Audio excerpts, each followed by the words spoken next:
Bonsoir, merci d'être avec nous ce journal de guerre. Au 246e jour de la guerre entre le Hamas et Israël, voici ce qu'il fallait retenir de la journée à 19h30.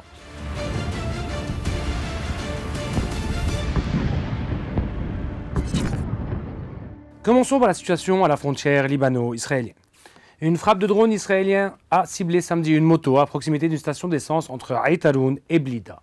2 personnes ont été tuées. Par ailleurs, un incendie s'est déclaré samedi matin au niveau des casernes de l'armée libanaise et de la FINUL, le contingent népalais, aux abords de Meis el-Jabal, en raison des bombardements israéliens, un feu qui a fait exploser des mines enfouies. L'armée israélienne a également pris pour cible plusieurs localités, dont Dahareya, Yarin, Kfar-Kira, Betlif et Houla.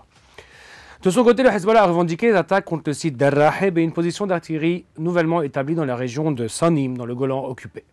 Ils ont également visé la caserne de Zaraït et le site d'Al-Samaka. La situation à Gaza. L'armée israélienne a annoncé que ses forces avaient libéré samedi 4 otages enlevés sur le site du festival de musique électro Nova le 7 octobre. Ils étaient retenus à Nusayrat dans le centre de la bande de Gaza. La police israélienne a annoncé la mort d'un de ses agents des suites de ses blessures dans l'opération, dans laquelle plusieurs centaines de personnes ont été mobilisées. Le Forum des familles d'otages a salué un triomphe miraculeux, je cite, exhortant le gouvernement et la communauté internationale à obtenir la libération des autres personnes captives. Pour sa part, le Premier ministre israélien Benjamin Netanyahou a déclaré être, je cite, déterminé à obtenir la libération de tous les otages et nous attendons du Hamas qu'il les libère tous. Et s'il ne le fait pas, je ferai tout ce qu'il faut pour qu'ils rentrent tous chez eux. Fin de citation. Le Hamas a par ailleurs annoncé que 210 personnes avaient été tuées et plus de 400 blessés lors de l'opération de sauvetage. La formation islamiste a également souligné que cette libération, après plus de 8 mois, je cite, ne changera rien à l'échec stratégique d'Israël dans la bande de Gaza. Fin de citation. Le bilan humain depuis le début de la guerre à 19h30, heure de Beyrouth. De son côté, le ministère de la Santé à Gaza a recensé près de 36 801 tués parmi les Palestiniens depuis le 7 octobre. Du côté israélien, approximativement 1200 morts sont toujours officiellement recensés depuis le début du mois de novembre 2023, un chiffre qui n'a toujours pas évolué selon les données officielles, malgré des annonces régulières de soldats tués dans les combats. L'armée israélienne a toutefois annoncé la mort de 295 soldats depuis le début de l'offensive terrestre à Gaza le 27 octobre dernier.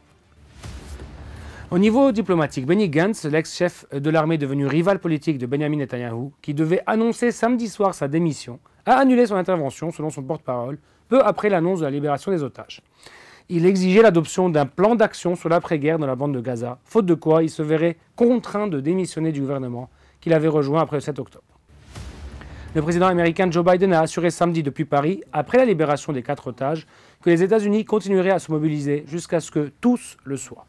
Et d'ajouter, je cite, « Nous ne cesserons d'œuvrer jusqu'à ce que tous les otages soient rentrés chez eux ». Fin de citation. Pour sa part, Emmanuel Macron s'est félicité des 4 otages libérés et a affirmé vouloir, je cite, « parvenir à un cessez-le-feu immédiat et ouvrir la perspective d'une solution politique, la seule même de créer les conditions pour une paix juste et durable et répondre aux demandes de sécurité des 2 peuples. C'est la raison pour laquelle nous soutenons la proposition d'accord global des États-Unis. » Fin de citation. C'est tout pour aujourd'hui. Merci de nous avoir suivis sur Ici Beyrouth. On se retrouve demain pour un autre résumé de la situation. Vous pouvez suivre toute l'actualité concernant cette guerre sur notre site www.icibeyrouth.com sous la rubrique Guerre Israël-Hamas, ainsi que sur nos réseaux sociaux.